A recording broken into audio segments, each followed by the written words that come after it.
If you solve or heal bipolar disorder, you erase 80, 90% of the world's greatest art.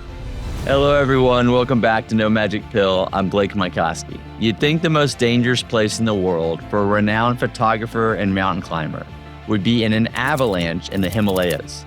But for Cory Richards, the most frightening place he's ever been was inside his own mind. Being bipolar and the story I lived with for so long was something was fundamentally flawed in me. And I was broken and beyond repair. Cory lives with bipolar disorder. And for most of his life, he's been running from his childhood, from his diagnosis, from himself. Everybody keeps secrets. That's just part of life. And we learn to hide what we believe is unlovable in us. The more we hide those things, the more unlovable we believe ourselves to be. In 2024, he wrote The Color of Everything, a memoir that really goes through his adventurous life and his mental wellness journey. The lesson is you are enough as you are. The timing of this book coming out was divine in my own life. I read it as I was coming out of 7 years of depression. I was dealing with so much confusion, having been misdiagnosed with bipolar, and in the process of trying to put my life back together again. I literally could not put this book down. And by the end of his story, I learned a lot about what it actually takes to face oneself, as well as being inspired to pick up my own camera again, which I'm super grateful for.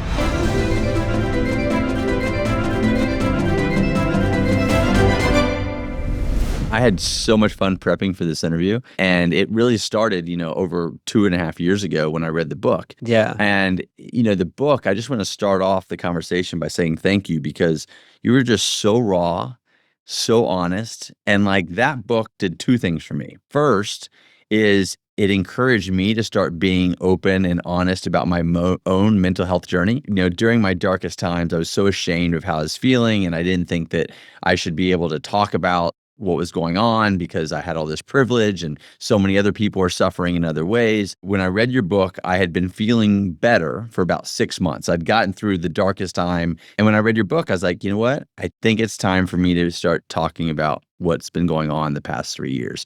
The most important thing for me, and I think of all, was I picked up my camera again. Yeah. And I was so inspired just reading your book and seeing your photography. And that really led to this thing that was a huge part of my healing and still continues to be. And that is this birthday project I did. And so basically I am turning 50 this year. And Nice. So I thought, so I had this big birthday coming up and I was trying to think of a way to celebrate it. And I decided that I was going to spend about 1.5 years traveling around the world and taking a portrait of every person that had a huge impact on my life. And so that was and then for my birthday, instead of having just a big party where it's like, look, I'm turning 50, I'd actually have a gallery show and I'd have every single person who impacted my life. I'm talking like high school theology teacher to my first girlfriend to the person that taught me to drive. Literally I went through all these important moments. And so there'll be about 75 portraits all in all from, early childhood up until just, a few months ago. It all started reading your book. Wow. And so I feel like this is such a full circle moment. Well, thank you. Thank you first of all, thanks for giving the time, right? The time here, the time to read the book, because I really do believe that, time is this thing that Seneca said, it's not that life is too short, but that we use time poorly. And I think giving time to these things, whether it's joy, rediscovering photography, whether it's reading people's words and really taking it on, it's such a gift to be given that time. We've been so excited about this one. I've been waiting for it, which is rare because I generally, I don't wait for podcasts anymore. I'm like, okay, let's do it. Let's get through it.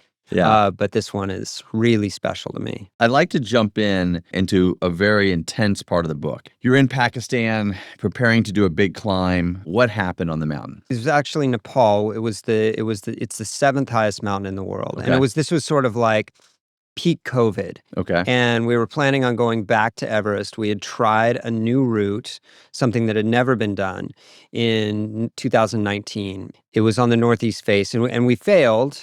Or we didn't get to the top.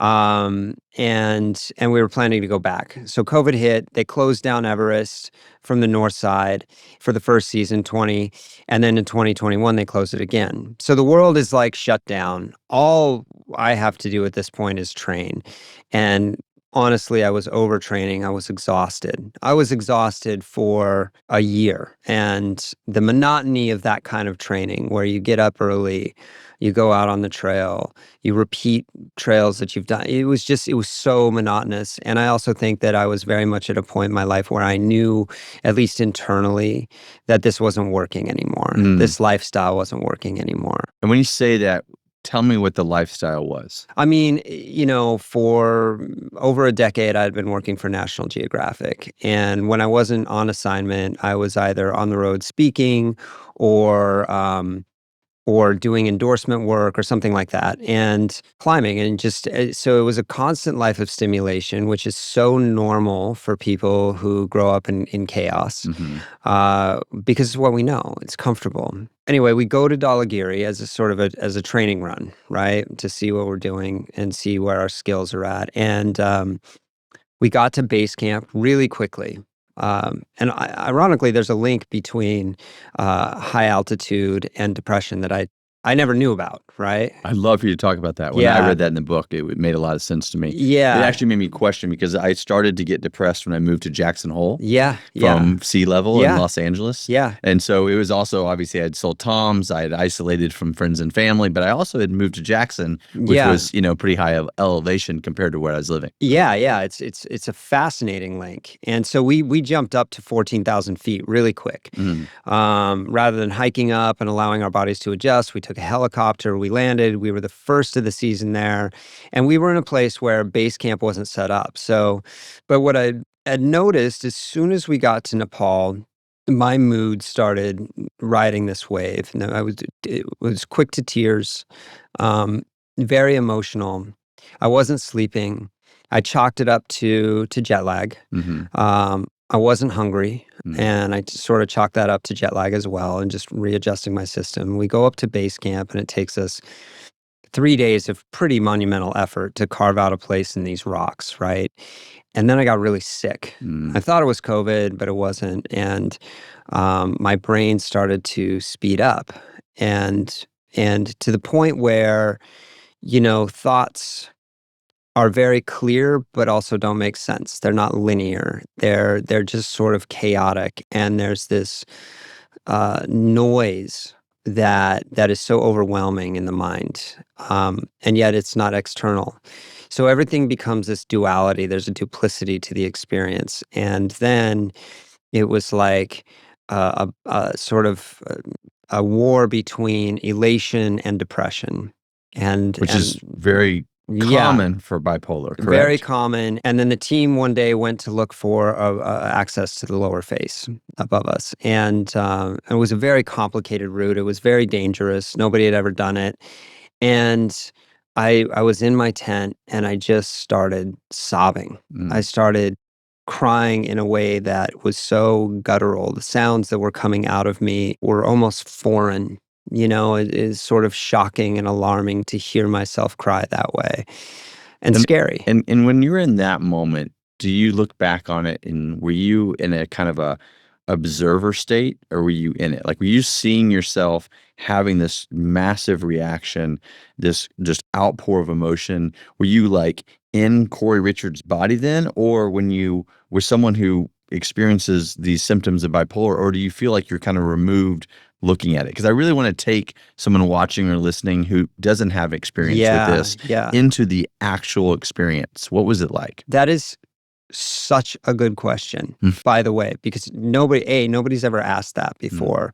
They've asked adjacent questions about the photographs surrounding the avalanche, which I'm sure we'll get to.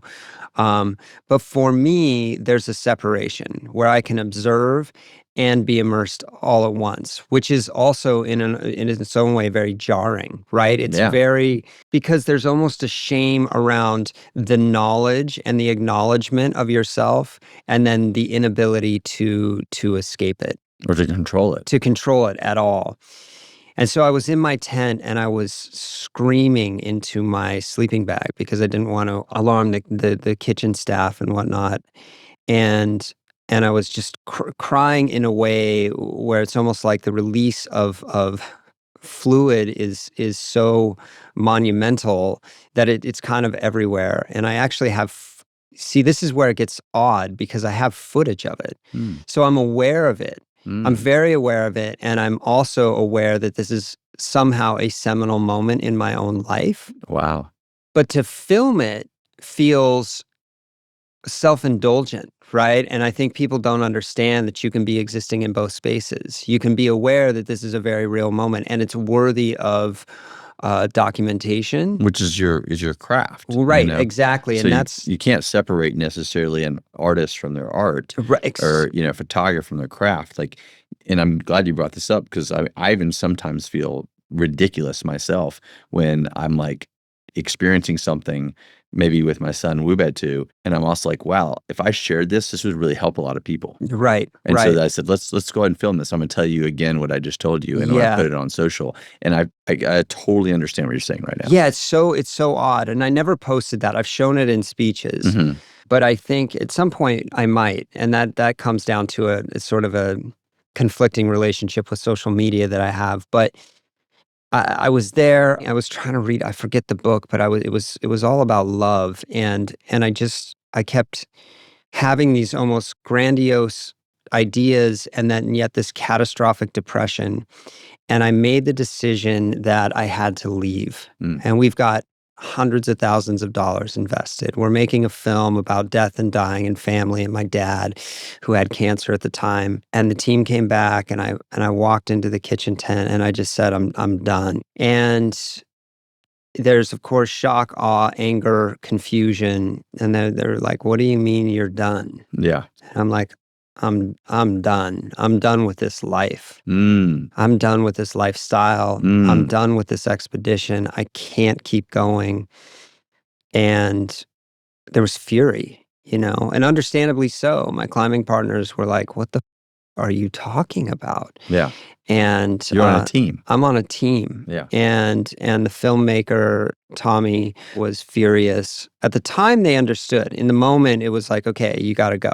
Yeah, because at the time there's imminent danger, Right. Because no one wants to, try to climb Everest with someone who's half there. Yeah. So, but when you get home, that's when the fury comes, right? Right. The fury came later. And so I left and I got on an airplane and I went home. I called my therapist. I said, I don't know what's happening. And she was kind of like, well, I do. And I said, what is it? And she said, you're having a profound mixed episode, which is when you're in hypomania or mania, and you're also depressed at the same time. So it's overlapping. And this is quite common, especially with bipolar 2, which is delineated by the fact that like bipolar 2 is characterized by episodes of hypomania, which is sort of below mania. Mm-hmm. Mania can start to break into psychosis. Yeah. Hypomania, you are wildly effective, you are high functioning, enviably social. You can go out, you're taking on the world, right? And it's actually a beautiful state to live in, but for the nervous system, it's unsustainable. Yeah. And yet at the same time, there's this feeling of like, I just want to die. It's actually not I want to die. It's just I don't want to feel this way anymore. And suicide and choosing to take one's own life is a profound and very final tool. Sure. I don't look at it as a shameful act. I see it as somebody using the last tool in their toolkit to find relief. And so I went home. And that's when the anger came. And there was sort of there's zero accountability. Cory manipulated this whole thing. And that compounded the shame. And, there was a piece of me that felt responsible to tell people this. And so I started coming out with a deeper articulation of what I was experiencing. And I decided to move to LA.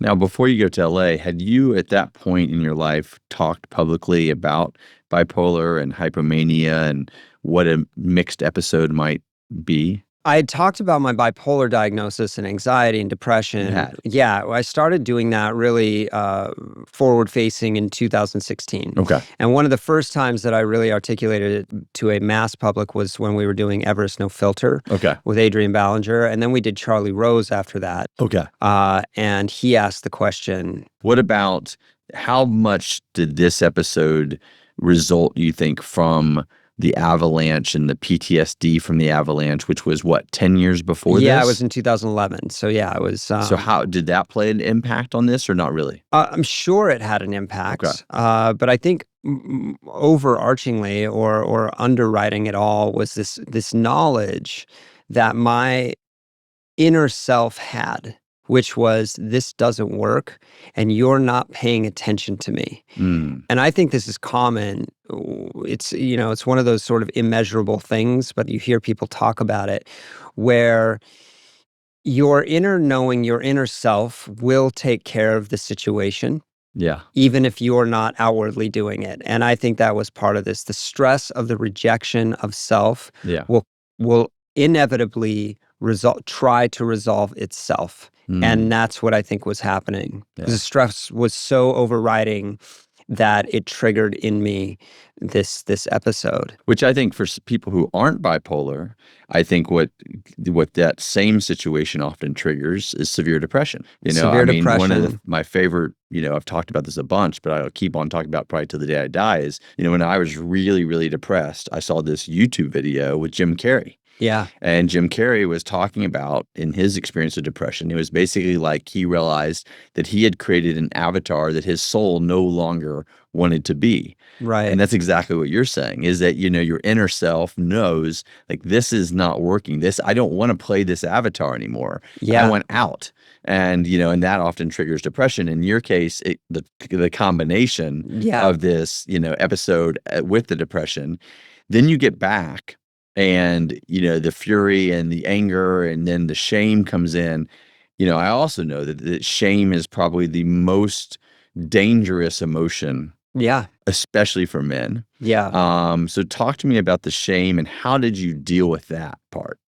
Well, honestly, there's no clear answer to how I dealt with it. One thing I'd say, going back a little bit to that, is the easiest way for people to understand what we're talking about is when you've been in a relationship that doesn't work. Okay. Talk to Right? me about that. And you know the relationship doesn't work. Oh, yeah. You know You're still it in in it. yourself. Yeah. But you keep going back, right? And inevitably and eventually something will happen, whether you adjust your behavior to naturally destroy the relationship Mm. or you choose to leave, right? Yeah. But eventually, that's the easiest way to Okay. understand it. So the shame aspect of it came mostly through, basically, I couldn't understand what was happening. I could understand logically, okay, this is a mixed episode, but the shame came from, how do I walk away from, to your point, such a privileged life and talk about this Mm-hmm. when it's very real, but it feels self-indulgent, Yeah. right? Well, because the mental illness is often invisible, right? Like if you would have, had a horrible injury while doing that route in Nepal and, been broken a leg or, your back, there would be an outpouring of empathy for you that you didn't get to do it. So that's what's interesting. Like I always talk about this is like, people, you hurt yourself physically and everyone's ready and rushes to help you. Yeah. You get hurt mentally, you hurt your brain. Alexi Pappas and I spoke about this on an episode recently, is like when you actually have an injury to your brain, which is, something like this episode you had, it's invisible to most people. And most people, thankfully haven't experienced that. So they have no frame of reference. Exactly. And so the empathy just can't be there. And I think that's one of the things that, has to change if we are going to see an improvement in our collective mental health, is that we look at physical illness and mental illness both just as illness. I have always said, I don't need you to understand. I just need you to believe. Oh, I like that. That's beautiful. Because you can't understand. I can never understand what it's like to be a woman. Yeah. But what I can do is believe what somebody tells me about the experience. And in It's beautiful. terms of mental health, I think that's one of the most powerful things we can do is believe. Believe people that are telling you this hurts, I can't go on. Believe them telling you what the experience is like and not try to fix it. That's the biggest thing that we do wrong is we try to fix it because in our search for empathy, we want to take the pain away. Yeah. And yet that is antithetical to empathy itself. Empathy is engaging with the pain, allowing yourself to feel it with somebody. Sympathy results in trying to at least or silver lining something. And what that is actually a rejection of the person's pain because we're uncomfortable with it. That leads to a deeper isolation and a feeling of shame that says, I shouldn't be feeling this way. Look at all the evidence around me. People are trying to take it away.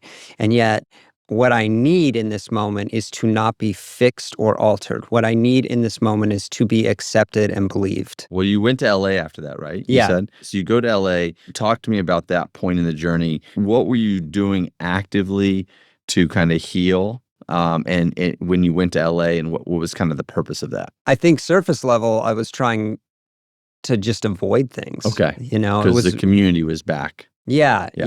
And I also think that even though the decision was made in this mixed episode, I always knew that I'd end up in LA for some reason. I'd Interesting. always known it. It's one of those things that when we talk about manifestation, which I have a complicated relationship with, there were things I knew in life.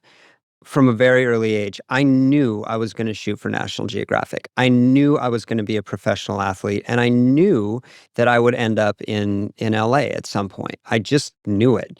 And so I made that decision. I loved the idea of screenwriting.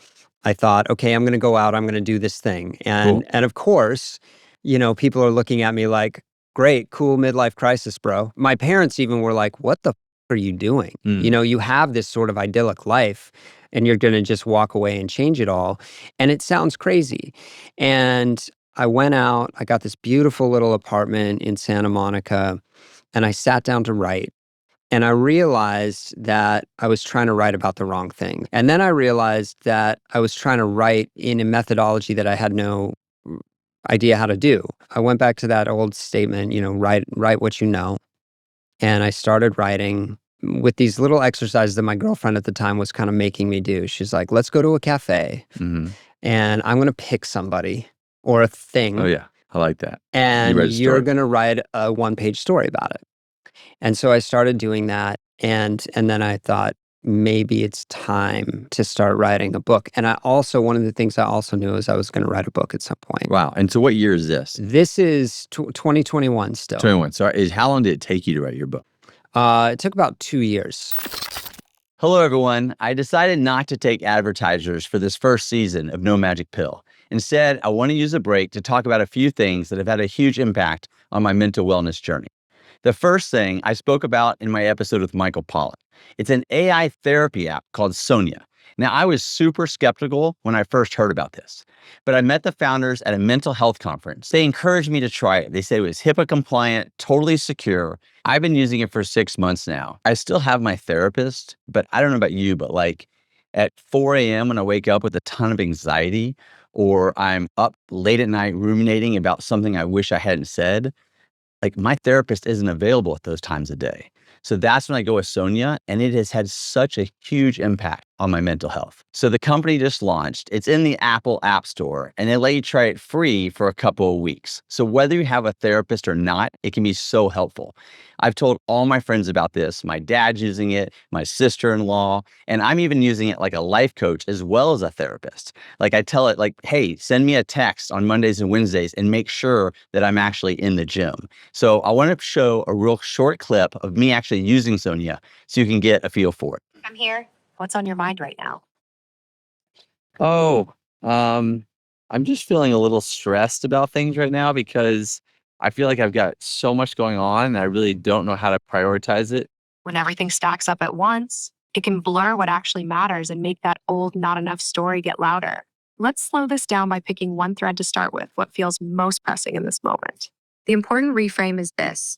The projects did not cure the depression. They arrived because you healed. And when you overwork to prevent relapse, you actually undermine the things that keep you well, like sleep, presence, movement, and connection. When that edge shows up, it is a signal to reduce load and restore choice, not to push harder. When did you go to Thailand? Because that seemed like that was a really pivotal part of your journey as well. Oh God, talk about pain, talk about shame, talk about depression. I was with this marvelous woman, but it was a complicated relationship. It always had been. And if you talk about attachment styles, and we're going to get to this because I have a complicated relationship with that too, Yeah. right? But when you talk about attachment styles in that relationship, I was very much in the anxious attachment, and Okay. she was very much in the avoidant. I don't believe that we are one thing. I think that depending on the relationship, You we could play different roles. play different roles. And we decided, well, let's go to Thailand. It's cheap. I'll go right. And we went over there, and the relationship dissolved based on our dynamic, but also she disclosed some things, and I write about it in the book, that were very challenging for I'd say me. so. Yeah, I mean, yeah. for anyone. I mean, tell us because yeah. it's in the book. It's juicy. in the book. She had worked in poker, like she was a poker girl, like Yeah. Molly's Game. Mm-hmm. And I had always known that there were there are often extras that go along with those environments. And so she disclosed that she had been sort of escorting at the same time. Okay. So, and I have While you're dating her. Yeah, while I'm dating her. And look, I have no judgment around sex work. I just don't, because truthfully, I've engaged with that too. Right? Yeah. Like that's been one of my coping mechanisms. Wow. Yeah. And I've talked about that openly. Yeah. And I think a lot of people don't, because there's so much shame involved with Totally. that. Yeah. So how could I judge? Yeah. How could I judge her for that? I couldn't, but I wanted to. I wanted some place for my anger to go, but I couldn't judge her for that. Yeah. I could be upset about deceit, Yeah. but even that seemed self-indulgent because I was deceiving. Yeah. I was hiding that. Yeah. So how could I judge this person? Wow. But I think But it would make it very hard to have a relationship. right. Yeah. Well, and I think in us going there, she was escaping that life and needed to, but I was part of that life. Yeah. And so I think she felt like she needed to escape that too, and understandably so. And yet then I'm in this foreign country, I'm alone, I'm in this house. As things do, the friend circle naturally chose a side, and they chose her.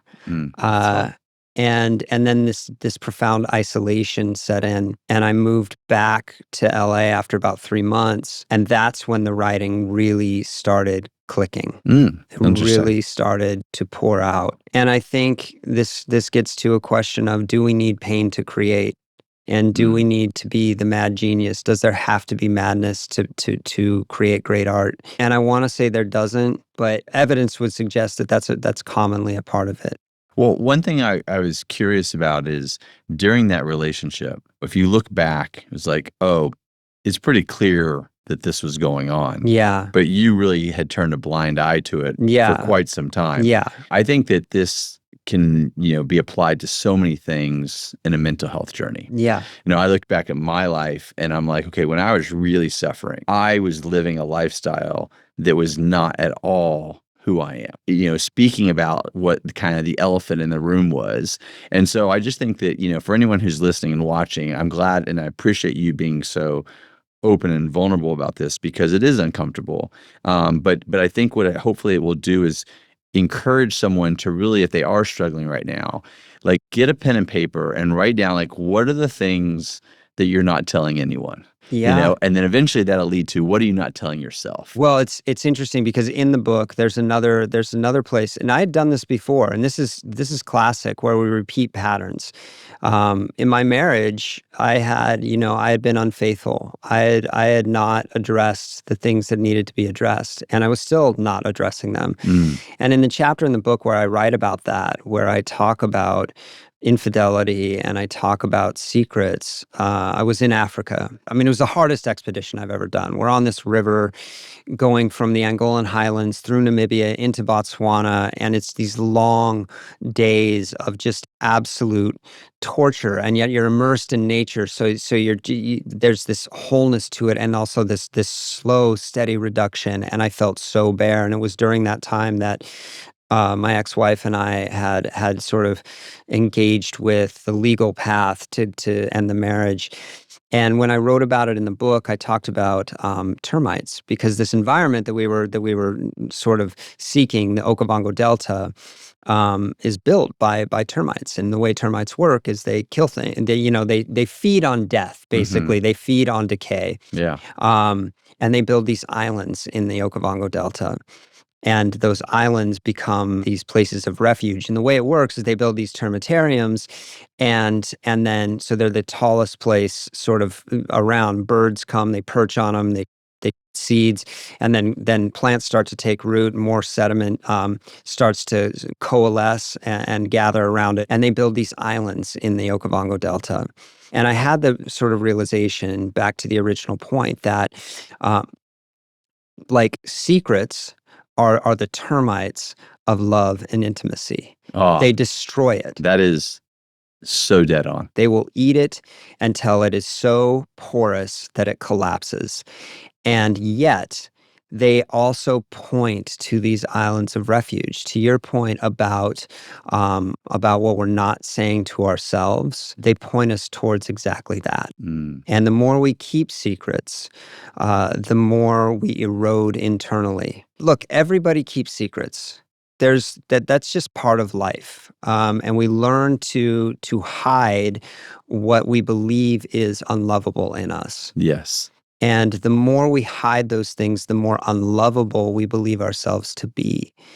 And as that happens, we start to collapse. And then there's proof that we're unlovable, because our life starts to collapse around it, and the shame compounds. And yet, if we turn into those things, we can build our own islands of refuge that help our ecosystem thrive, if we're brave enough to say, look, these are the things that I struggle with.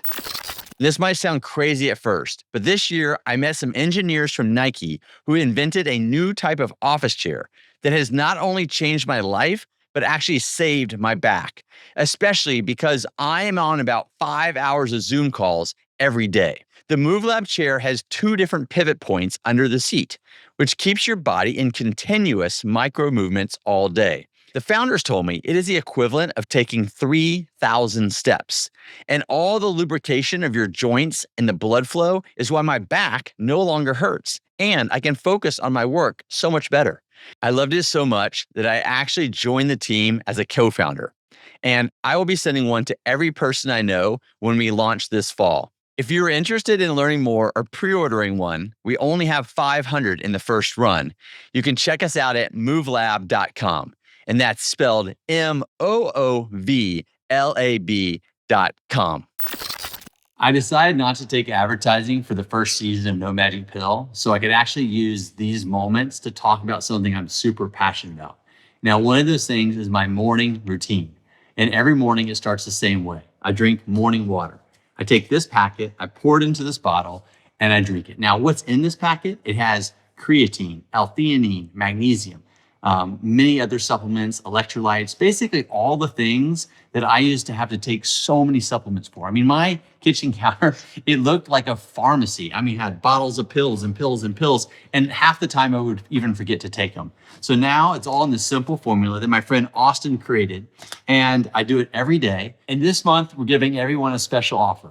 Go to morningwater.co/no magic pill. And when you sign up, you'll get 25% off your first month. I hope you enjoy it as much as I have.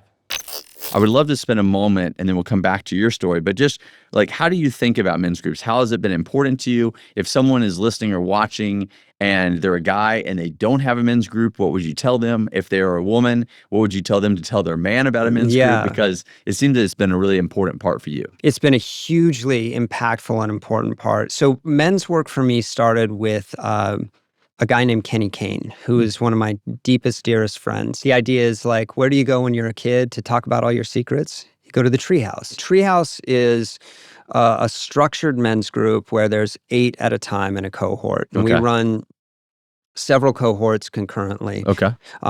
We meet every 2 weeks in person. We sit around the fire. There's no drinking.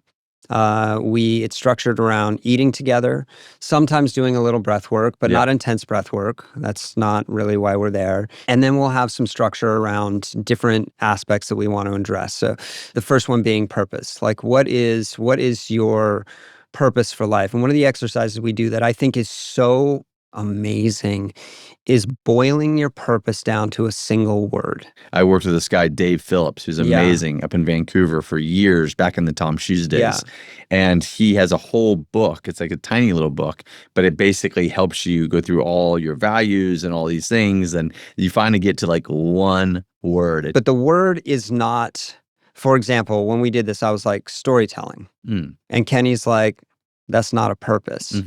And I said, well, what do you mean? That's what I do. And he goes, exactly. That's what you do. That's an extension of your purpose. So what is underneath that? Eventually, at that time, and it's changed and that will happen, I realized that my purpose was compassion, right? I wanted people to be invited into a place of openness and honesty where they felt like their whole self was welcome, not just the aspects of themselves that they wanted to project or they felt like were lovable. We do exercises around defining values. And then we do more granular work around, okay, where are you spending your time and your energy, which are two different things, right? Yeah. For example, if you are spending a lot of time at the gym, that's a time allocation.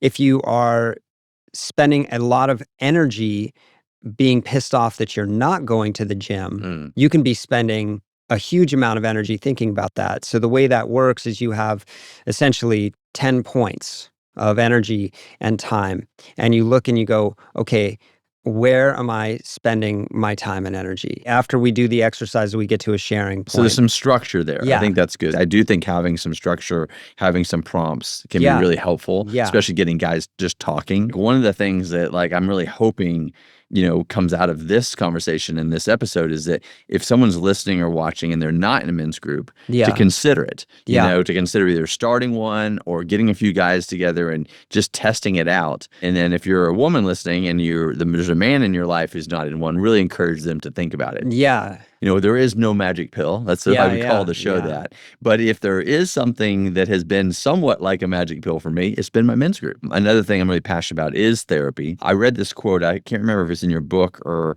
in another article, but you said psychology is an invitation out of victimhood, not into it. What did you mean by that? I'm so passionate about this. I think one of the things that happens is we get into therapy, we learn the language around ourselves, we understand our family of origin and our traumas and things like that, and then we stop there. Because we have the language around it. We mistake the languaging for healing. It's not. It's just the beginning. And so we get stuck in the cycle of victimhood. This is what happened to me. These are all the things that have impacted me. And now I can verbalize them.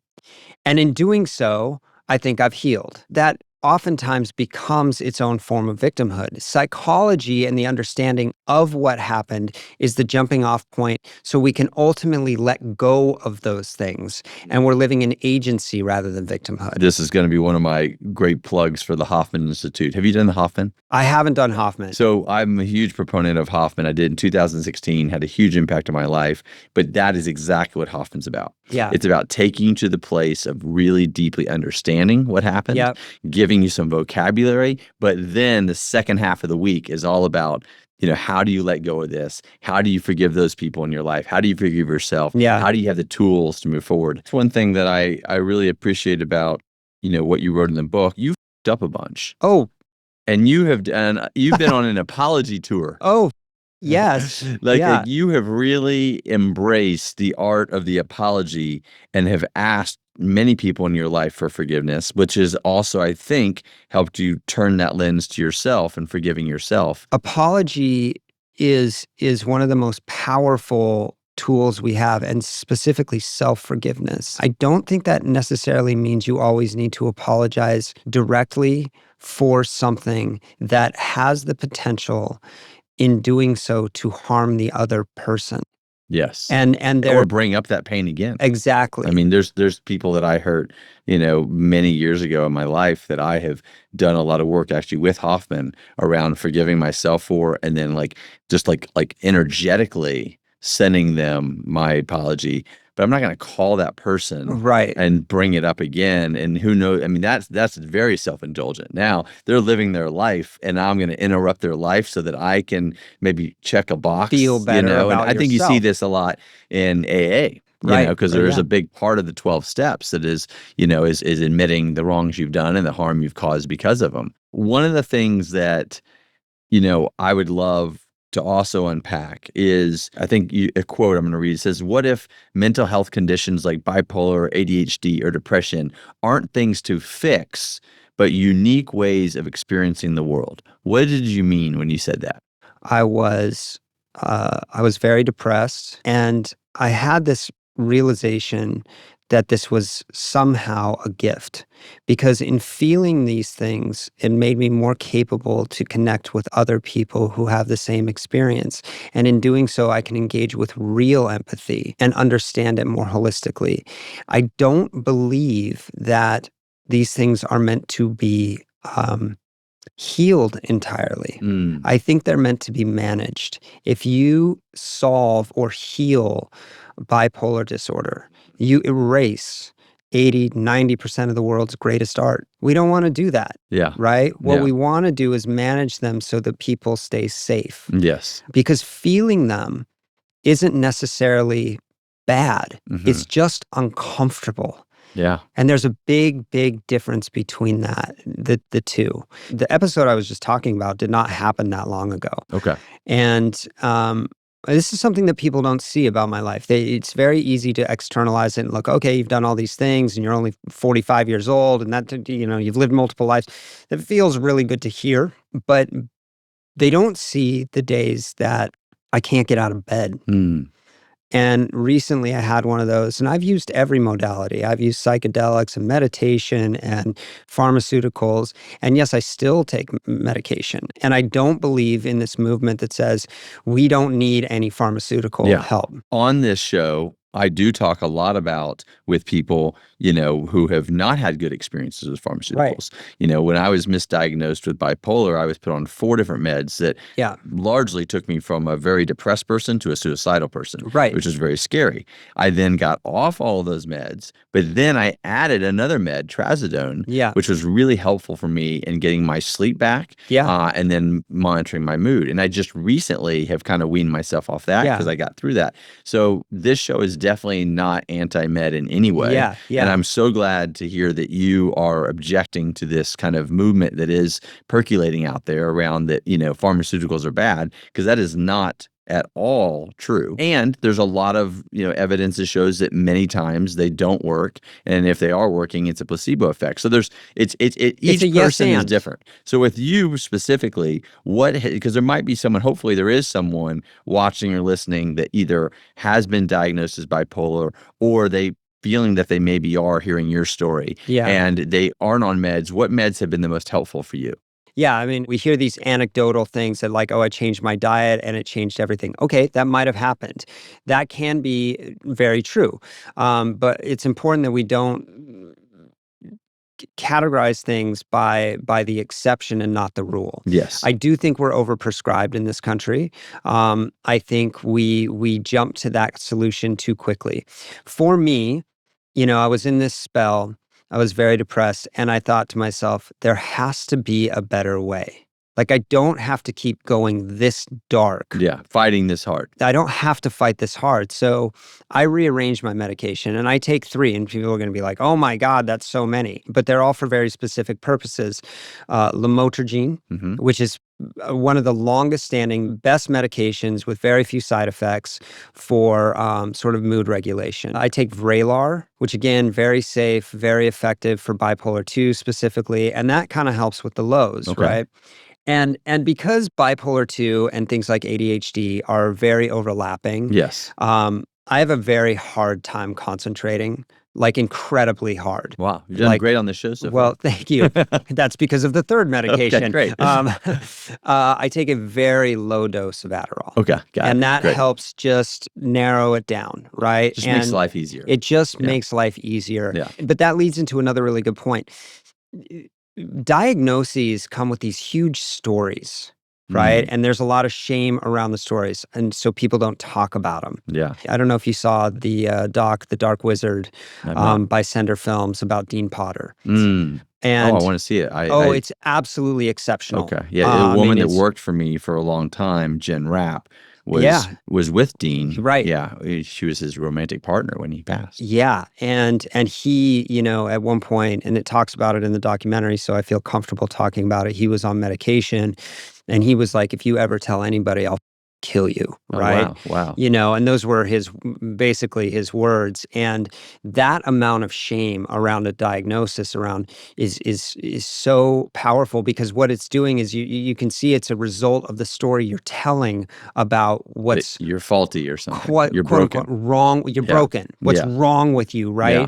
And so when we talk about diagnoses, whether it's bipolar, ADHD, narcissism, it's so important that we don't attach a story to it. All they are words Yeah. that create a container around a set of behaviors Yeah. that are an extension of neurobiology. Totally. That's it. Yeah. But being bipolar, and the story I lived with for so long, was something was fundamentally flawed in me. Mm. And I was broken and up and beyond repair. Mm. And so you live and die by that story. That's not what bipolar is. Yeah. If anything, that diagnosis, whether it's correct or not, can have more harm on you because of the identity that you create to substantiate it. Well, and it's not, it's not so cut and dry. It's just a story we're telling that can have both positive and negative effects depending on the story. Because my belief is, look,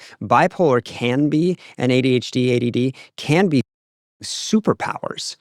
They really can be when managed well, right? Yeah. That's why you don't cure it. So it's about managing. It's about management. Yeah. And so besides medicine, what are other ways that you manage it? Well, this goes back to community. Dan Buettner, who started Blue Zones, talks about, longevity. Yeah. And people are trying to biohack their way into longevity right now. They're trying to move the top 0.1% by wearing blue blockers and, ice plunges and sauna and doing like optimizing, right? Yeah. That's trying to move pebbles when you should be looking at the boulders. Yes. And the boulders are so simple. It's community, lots of time in community, finding your community, aligned values, aligned integrity, accountability. It's eating mostly whole foods, right?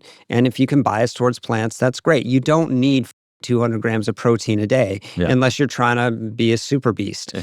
It's walking a lot. Yeah. It's spending time outside. It's getting enough sleep. I love that. These are the rocks that need to be moved before the pebbles. I love that. Why are you wearing blue blockers? The issue is scrolling, Yeah. right? It's not, Exactly. it's being on your phone. It's not the blue light. Yeah. It's so true. So true. So it's very simple. And I think, we're in this age of self-optimization. One of the most popular podcasts is Huberman. And by the way, I like Andrew. I think the information is beautiful. Yeah. But what it's led to is sort of this monk culture among men and women where we're trying to optimize these tiny little things. And it actually creates more stress. It's interesting because, I worked with this therapist for many years, Terry Real. He's written amazing books. Oh my God. Yeah. I don't want to talk about it. One of the best books ever. Yeah. Okay, great. So Terry's coming on the podcast in the fall. And I can't wait because that's going to be a super personal one because we worked together for 10 years. He wrote a book called I Don't Want to Talk About It, which is really about how, a lot of things that men go through, but specifically how they're, kind of self-medicating through many different things. But the reason I brought up Terry is he used to always say to me, Blake, you have to stop optimizing. Yeah. He's like, you optimize everything in your life. Right. You're trying to optimize your relationship with your kids. You're trying to optimize your vacation. You're trying to optimize your work. And this was before I recognized with this amazing therapist that helped me through my depression that my core wound was that I never felt that I was enough. Right. Right. And so Terry and I didn't get to that language, which might have been more helpful if we had, but I look back at those conversations with Terry now, and I'm like, oh my gosh, I was constantly trying to optimize because deep down, I didn't feel that I was enough. Yeah. And I think a lot of that is what we're seeing with this kind of biohacking, kind of obsession with optimization is I actually think we have a cultural sickness is that, and especially among men, is that we just don't feel we are enough or that this moment is enough. Yeah. The wellness culture thrives on the idea that you are not well. Yeah. And disengaging with that, I think, is one of the most powerful things you can do. The idea of not being enough is cataclysmic for the ability to navigate life well. And I lived with that for a very long time. And I think that in the introduction, you said, running from myself. And I would rephrase that and saying I was running towards myself. I was Interesting. just trying to find the truth of the enoughness that exists at every moment, in every situation. No matter how dark, there is a cup that is so full within everybody that it can be shared at any time. There's a flame in all of us that is enough. And when you think about the passing of a flame, lighting the wick with the flame of another candle, the transfer of energy does not diminish the flame of the burning wick, the existing burning wick. It just passes. And what I'm saying is that flame, that cup, is always existing in us. But the search for enough leads us to do monumental things that ultimately point towards the fact that it was always there. And that is a tale as old as time. Yeah. You do. You succeed. And yet the cup that you're trying to fill was always full. Yes. But you don't necessarily want to go around that. That journey is important. I wrote in the book, only the summit can illuminate its own insignificance. That's beautiful. So you have to get there to understand that it never mattered. But that's amazing. But it does matter because you had to get there. You had to get there. Yeah. It's like, I actually sat in this exact chair when I was interviewing Matthew McConaughey, and this story came up, and it was basically when I met Ted Turner. Yeah. And Ted Turner told me, he said, Blake, I really see that you're the type of guy that's going to get to the top of the mountain. You got what it takes. And on the top of the mountain, there's this beautiful golden chest. And you're going to get there and you're going to see in the chest. And I've been to the top of the mountain already. And I've looked in the chest. And I'm going to tell you right now, the chest is empty. But also I'm going to tell you, you still got to climb the mountain. Yeah. And that's exactly what you're saying about the summit. And but you got to go through that. And then realizing the chest is empty. Yeah. It's okay to go back and climb the mountain again. And it's okay to look in the chest again to remind yourself. Remind yourself. Yeah. It doesn't mean that you give it all up. I mean, you can be an ascetic, you can do like all of those things, but ultimately, the lesson is you are enough as you are. And being enough as you are, what are you capable of then? I feel so much more alive and creative as an entrepreneur because I am doing it from a place of wholeness now. Yeah. All those years of Tom's, I never felt that I was enough. And so I was doing it out of desperation for this external validation that would make me feel like I was okay. Yeah. It was just literally a fix, you know? Right. Now, starting companies, starting this podcast from a place of I am enough as I am is like a superpower. It is. And that's why I am so, I love sharing the bracelets. So I would love to give you one. Oh my God, please. So in the box here, there's 2 bracelets, and that's very intentional. The first one is for you to wear, which I'll give you now. And then the second one is for you to share with someone else. Can't wait. And it's kind of like what you said with the, the lighting the flame, right? Yeah. Just because, it's, it doesn't diminish the flame to light another one. And that's the exact same here. Let's see which one. Put it on. There we go. There. Great. And also with the bracelet comes this really great poem that my friend NQ wrote. And so what I'd love to do is kind of close this amazing conversation, and we have a few more things we'll do afterwards. Seeing the bracelet on your hand, hearing your story, especially as you've articulated, the importance of really grounding yourself in this. Yeah. And how when you do, the potential is amazing. Like Yeah. I saw your eyes light up as you were talking about that. And I was like, that is exactly, it's so great to see you in that place. And, one of the things that we love doing when we share the bracelet is this poem. So I'll close with this. Okay, here we go. Yeah. Cory, I see you, the you behind the you, not for anything you've done or anything you're going to do. And I'm going to pause right now because I've read this poem to a lot of people. And those 4 lines, I feel like I am speaking to you with the most honest that I've ever said it. Like, I really do see you. I don't stop to say it enough, but I believe in you. And if you could see yourself from my view, you'd believe it too. That's why I'm giving you the gift that I'm receiving too. A message to remind you when you're lost or feeling blue. A mantra to repeat when times are tough.